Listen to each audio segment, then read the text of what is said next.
నమస్తే, నేను మీ Manik. Welcome to our channel.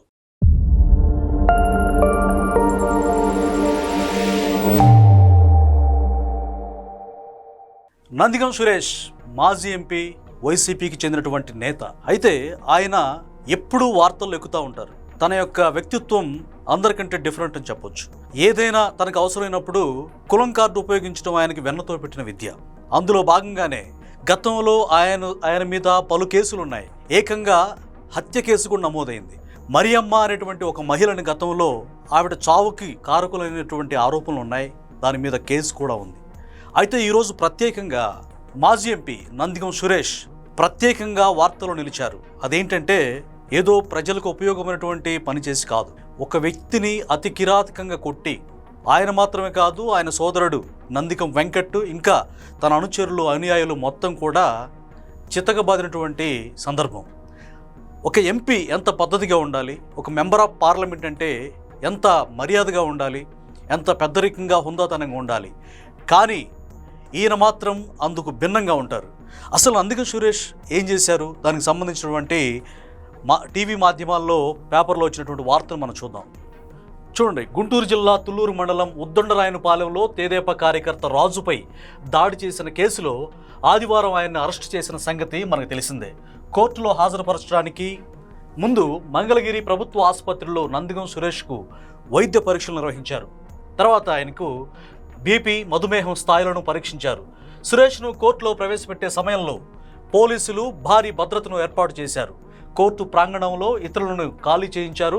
ఆయన అనుచరులు భారీగా చేరుకోవడంతో వారిని అక్కడి నుంచి వెళ్ళగొట్టారు. ఈయన తెలుగుదేశం పార్టీకి చెందినటువంటి రాజు అన్నటువంటి టీడీపీ కార్యకర్తను చితకబాదారంట.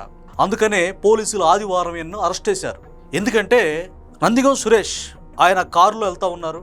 మద్యం సేవించినటువంటి టీడీపీ కార్యకర్త కృష్ణ అలియాస్ రాజ్, ఈయన మద్యం మత్తులో వెళ్తూ ఉన్నారు. మామూలుగా అతను ఎప్పుడైతే చూశారో కారు వేగం పెంచి నందిగం సురేష్ గారు స్పీడ్గా, అంటే ఒక టీడీపీ చెందిన వ్యక్తి అయినటువంటి ద్వేషభావమో ఇంకేదో తెలియదు కానీ వెళ్ళినప్పుడు ఇతను రాజును ఢీకొట్టినప్పుడు ఒక్కసారిగా నిశ్చేష్టుడైపోయి ఏంది ఇంత దారుణం జరిగిందని చెప్పేసి చిన్నగిల్లొచ్చు కదా, ఎందుకు అంత స్పీడ్ అని చెప్పి మాజీ ఎంపీ నందిగం సురేష్ని ప్రశ్నించాడు. ఆ ప్రశ్నించడం తట్టుకోలేని సురేష్ ఊగిపోయారనమాట.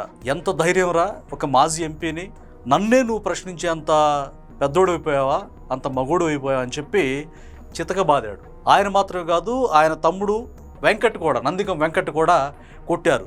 అతనితో పాటు ఆ కారు వెనకాల బైకులు వస్తూ ఉన్నాయి. ఆ బైకులు వచ్చేవాళ్ళు ఎవరంటే, బైకుల మీద వచ్చేవాళ్ళు నందిగం సురేష్ యొక్క అనుచరగణం, అతని యొక్క ఫాలోవర్స్. వాళ్ళు కూడా కేకలేస్తూ చితగొట్టారు. అంతటితో ఆగకుండా రాజు వాళ్ళ ఇంటికెళ్ళి చితకబాదారు. కాలు నుజ్జునుజ్జైంది ఒక రకంగా. అయితే అతను మంగళగిరి ఎయిమ్స్ ఆసుపత్రిలో చికిత్స పొందుతున్నాడు. వాళ్ళ భార్య, రాజు యొక్క భార్య కంప్లైంట్ మేరకు పోలీసులు అరెస్ట్ చేశారు. అయితే ఇక్కడ నందిగం సురేష్ భార్య కూడా దుర్భాషలాడుతూ రాజు మీద దాడి చేసింది. అలాగే వాళ్ళ ఇంటి మీదకి వెళ్ళి నానా రచ్చ యాగి చేశారు. అంత మాత్రమే కాదు, నందిగం సురేష్ని అరెస్ట్ చేసిన తర్వాత పోలీస్ స్టేషన్లో నందిగం సురేష్ భార్య చేసిన రచ్చ అంతా ఇంత కాదు. ఎంత ధైర్యం, మా ఆయన్ని మీరు అరెస్ట్ చేస్తారా, 24 గంటలు కూడా గడవలేదు అప్పుడే అరెస్ట్ చేస్తారా, నన్ను ఎందుకు రానివ్వరు అంటే పోలీసులు తనని స్టేషన్ నుంచి బయటికి పంపించారు. అది సహించలేకుండా ఆవిడ పోలీసుల మీద ఏకంగా దుర్భాషలు కూడా మాట్లాడారు. అయితే ఈ కేసులో A1గా నందిగం సురేష్ ఉన్నారు, A2గా అతని తమ్ముడు వెంకట్ ఉన్నాడు, A3గా అతని సతీమణి బేబీ ఉంది. సో నందిగం సురేష్ చేసినటువంటి అరాచకాలు అన్నీ ఇన్ని కాదండి. గతంలో కూడా ఆయన చాలా విషయాల్లో ఆయన ఇన్వాల్వ్మెంట్ అయి ఉన్నారు. గతంలో సురేష్ ఏం చేశారనంటే, ఏకంగా తుళ్లూరు ప్రాంతానికి చెందినటువంటి నందిగం సురేష్ ఉద్దండరాయనపాలెం సొంత ఊరెత్తుంది. అక్కడ ఈయన గతంలో ఈయన చరిత్ర చాలా భిన్నంగా డిఫరెంట్గా చెప్తూ ఉంటారు ఆయన గురించి. అంటే ఒక రకంగా రౌడీ కంటే ఎక్కువగా ఇతను ప్రవర్తన ఉంటుందని అక్కడ స్థానికులు చెప్తూ ఉంటారు. ఈయన మరియమ్మ అనేటువంటి ఆ రాజధాని ప్రాంతానికి చెందినటువంటి మహిళే, ఆవిడ చనిపోయారు. అందులో ఇతను ముద్దాయిగా ఉన్నాడు. చూడండి, హత్య కేసులో కూడా. ఇప్పుడు రాజును కూడా చంపే ప్రయత్నం చేశారు. అతను బంధించి భయంకరంగా హింసించి కొట్టారంట. సో ఇంత దారుణంగా, అంటే తీవ్రమైన గాయాలు ఉన్నాయని కూడా డిఎస్పీ గారు చెప్పడం జరిగింది. అసలేంటి, మన ప్రజాస్వామ్యంలో ఉన్నామా లేకపోతే ఇంకెక్కడైనా ఉన్నామా? ఇంత దారుణం ఏంటి? అధికారం కోల్పోయిన తర్వాత కూడా ఇంత బరి తెగింపు ఏంటి అని ప్రజల నుంచి మనకి విమర్శలు వస్తూ ఉన్నాయి. అంటే నందిగం సురేష్ యొక్క శైలి ఎంత కిరాతకంగా దారుణంగా ఉంటుందంటే, జగన్మోహన్ రెడ్డి గతంలో ఉస్కో అనంటే వెంటనే ఆయన అమరావతి రాజధాని రోడ్లు తవ్వేస్తాడు వెళ్ళి. చక్కగా చంద్రబాబు నాయుడు గారి హయాంలో ఏకంగా 70 నుంచి 75% చాలా వరకు పనులు పూర్తయిన నేపథ్యంలో అమరావతిని భస్మం చేయటమే నా ఏకైక లక్ష్యం అన్నట్టుగా ప్రజావేదిక కూల్చివేత దగ్గర నుంచి అమరావతి మీద ఎంత విషం చిమ్మారో, ఎంత విధ్వంసానికి జగన్మోహన్ రెడ్డి గారు పాల్పడ్డారో ఆంధ్ర ప్రజలకు తెలియంది కాదు.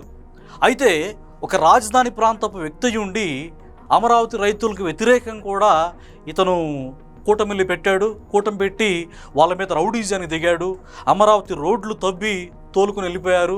అక్కడ అమరావతిలో ఒక చీడ పురుగులాగా మా ప్రాంతం ఈ ప్రాంతాన్ని మీరు అమరావతి కట్టకపోగా ఇంత విధ్వంసం వద్దు సార్ అని చెప్పి జగన్మోహన్ రెడ్డికి చెప్పాల్సినటువంటి బాధ్యత కలిగిన ప్రజాప్రతినిధిగా ఉండి కూడా ఇంత దారుణంగా బిహేవ్ చేయడానికి మరి సురేష్కి మనసు ఎలా వచ్చిందో తెలియదు. కానీ ఇతనికి పదవి ఇచ్చాడని చెప్పేసి జగన్మోహన్ రెడ్డి అడ్డమైనటువంటి పని ఏది చెప్పినా సరే అడ్డంగా తల ఒప్పకుండా అతను ఓకే చేసేస్తా అని చెప్పేసి ఇతను జగన్మోహన్ రెడ్డికి అనుకూలంగా ఏది చెప్తే అది చేసినటువంటి నేపథ్యం ఉంది. అయితే ఇతనికి 14 రోజులు రిమాండ్ పడింది. సో మంగళగిరి కోర్టు 14 రోజులు ఇతనికి రిమాండ్ వేసింది. అయితే గతంలో ఇతను చేసిన అకృత్యాలు ఏంటయ్యానంటే, మరియమ్మ హత్య కేసులో మాత్రమే కాదు, టీడీపీ కేంద్ర కార్యాలయం మీద దాడి కేసులో కూడా ఇతని మీద చాలా దారుణం చేశాడు. దాడి చేసిన దాంట్లో కూడా కీలక పాత్ర వహించాడు. అంటే జోగి రమేష్ కావచ్చు, దేవినేని అవినాష్ కావచ్చు, వీళ్ళందరూ కూడా జగన్మోహన్ రెడ్డి గారి ఆదేశాల మేరకు మంగళగిరి కార్యాలయం మీద దాడి చేయడం మాత్రమే కాదు, ఆ తదుపరి చంద్రబాబు నాయుడు గారి నివాసం దగ్గరికి వెళ్ళి కూడా చాలా రచ్చ చేశారు. రచ్చ చేసిన తర్వాత చంద్రబాబు నాయుడు గారి నివాసం యొక్క గేట్లు కూడా బద్దలు కొట్టే ప్రయత్నం చేశారు. ఆయనకి Z+ కేటగిరీ ఉంది కాబట్టి పోలీసులు సెక్యూర్ చేశారు. అదే వాళ్ళే లేకపోతే చంద్రబాబు నాయుడు గారి మీద భౌతిక దాడి చేయడానికి కూడా ఈ వ్యక్తులు వెనకాడలేదన్నమాట. సో ఇలాంటి నేపథ్యంలో ఇతను ఒక ఎంపీ అయి ఉండి ఒక వీధి రౌడీలాగా ప్రవర్తించడం ఎంతవరకు కరెక్టు అనేటువంటి ప్రశ్నలు ఉత్పన్నం అవుతూ ఉన్నాయి. ఈయన జూన్ 2 వరకు ఇతనికి రిమాండ్ విధించబడింది. ఇక తాజా సమాచారం ఏంటంటే, డెఫినెట్గా ఇప్పుడు గతంలో ఆయన మీద 12 కేసులు ఉన్నాయి. ఇప్పుడు నమోదైంది 13వ కేసు. ఇంకో 2 కేసులు అయితే ఇతని మీద పీడీ యాక్ట్ పెట్టేటువంటి అవకాశం ఉందని మనకి విశ్వసనీయ సమాచారం. డెఫినెట్గా పోలీస్ అధికారులు కూడా తమ పై అధికారులతో మాట్లాడుతూ సురేష్ని ఇట్లా సమాజం మీద వదిలేస్తే ప్రజలకు చాలా నష్టం వాటిల్లుతుంది, సురేష్ మీద తగు చర్యలు తీసుకోవాలంటే పీడీ యాక్ట్ తప్పనిసరి, ఇతను సమాజంలో ప్రమాదకరంగా మారాడు అనేటువంటి ఉద్దేశంతో సురేష్ మీద పీడీ యాక్ట్ ఓపెన్ చేయడానికి కూడా పోలీసులు ప్రయత్నం చేస్తూ ఉన్నారు. సురేష్ రాజకీయ భవిష్యత్తుకి అంధకారం అని చెప్పుకోవచ్చు. అక్కడ ప్రజల యొక్క మన్ననలు పొందకపోగా, ప్రజల యొక్క సింపతి లేకపోగా ప్రజలందరూ కూడా ఇతను అసహించుకునేటువంటి పరిస్థితి దాపరించింది. సో ఈ సురేష్ యొక్క ఆకృత్యాలు అన్నీ ఇన్ని కావు. ఈయన భార్య కూడా అంతే స్థాయిలో పోలీసుల మీద దుర్భాషలాడటం కావచ్చు, పోలీసులని బూతులు మాట్లాడడం ఎంతవరకు కరెక్ట్? జగన్మోహన్ రెడ్డి ఇలాకాలో, అంటే ఆయన రాజకీయ ఇలాకాలో అనేక మంది నేతలు బలైపోతూ ఉన్నారు. ఆ బలయ్యే నేతల్లో ఇతను కూడా ఒకటని చెప్పుకో తప్పదు.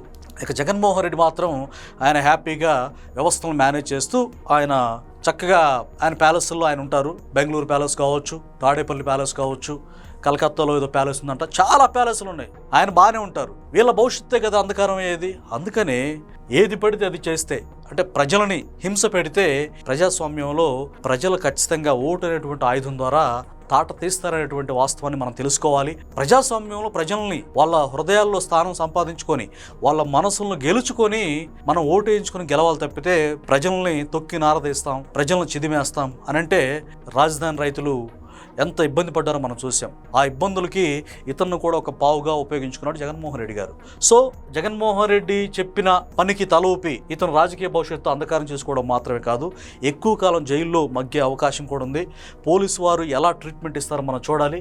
నందిగం సురేష్ యొక్క రాజకీయ జీవితం పతనం అవడమే కాదు, ఇతను ఆకృత్యాలకి తగిన మూల్యం చెల్లించుకోక తప్పదని రాజకీయ విశ్లేషకులు కూడా చెప్తా ఉన్నారు. Thank you.